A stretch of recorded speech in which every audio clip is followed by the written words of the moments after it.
Assalamualaikum warahmatullahi wabarakatuh. Hello everyone. My name is Putri Oktaviani. I'm from International Class of Economic Education in Universitas Negeri Padang. And now I will explain the material about economic DAOs by Adam Smith. Check this out.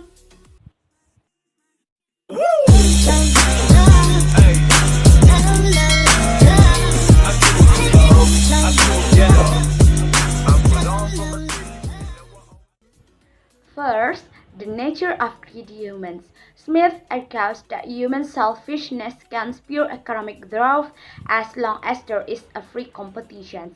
Although the motive of self-interest is less than noble, it does not mean that we should refuse to business with others. It will only destroy ourselves. Humans are inherently greedy, egoistic and self-centered, which was known to the ancient Greek thinkers of medieval not same with Adam Smith. Mandeville considered this human greed to have a negative socio-economic impact on society.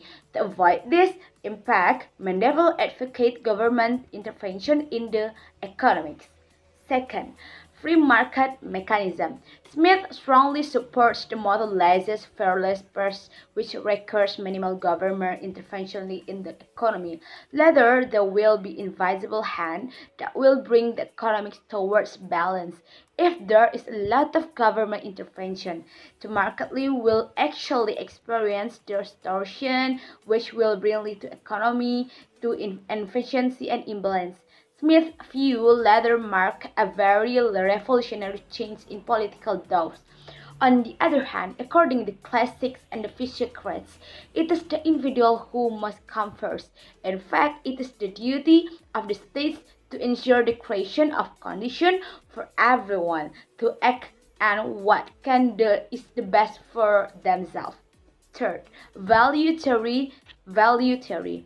According to Smith, goods have value name, value in use exchange, first value in use, which is a way to assess an item with a price of the use of the item in everyday kind of life in the economic classical.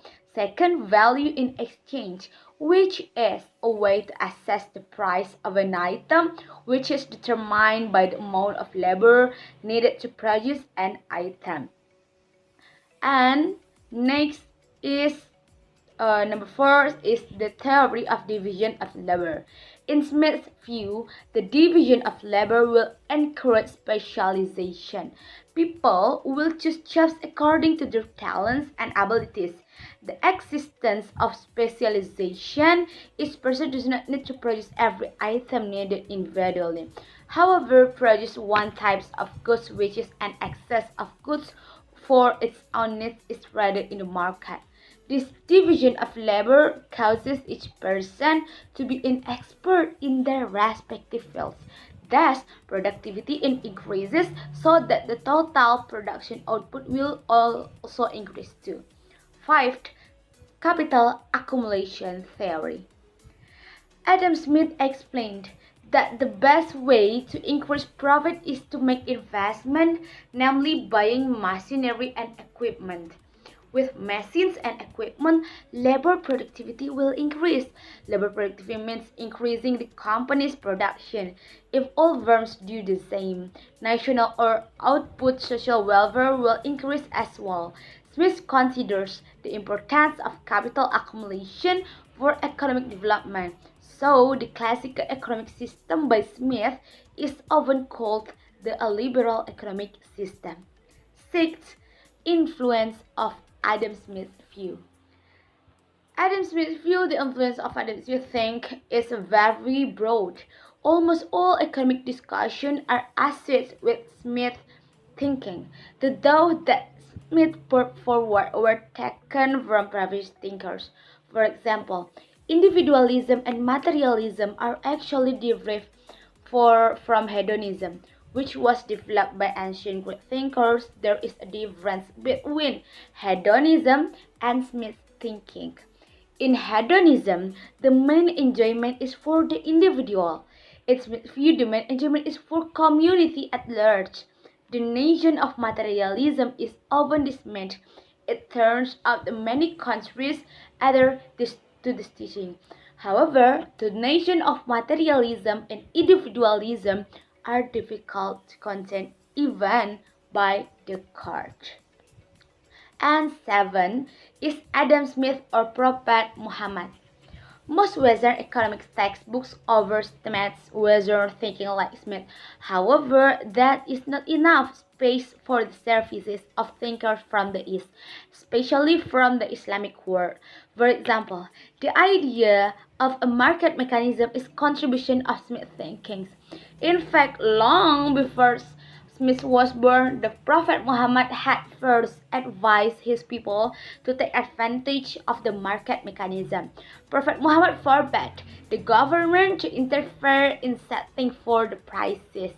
In Islamic teachings, the government is not justified in siding with the buyer by fixing a lower price or siding with the seller by setting a higher price.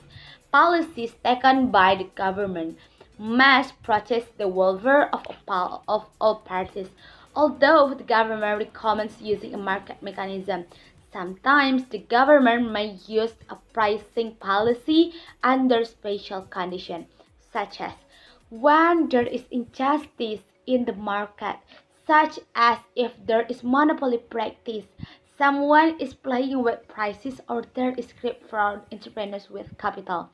Some argue that the use of price-fixing policies is allowed for good projects and state-owned companies such as coal, electricity, telephone, and water. Maybe that's all about economics thus by Adam Smith. Thanks for your attention, guys. See you in the next video. Dadah. Assalamualaikum warahmatullahi wabarakatuh.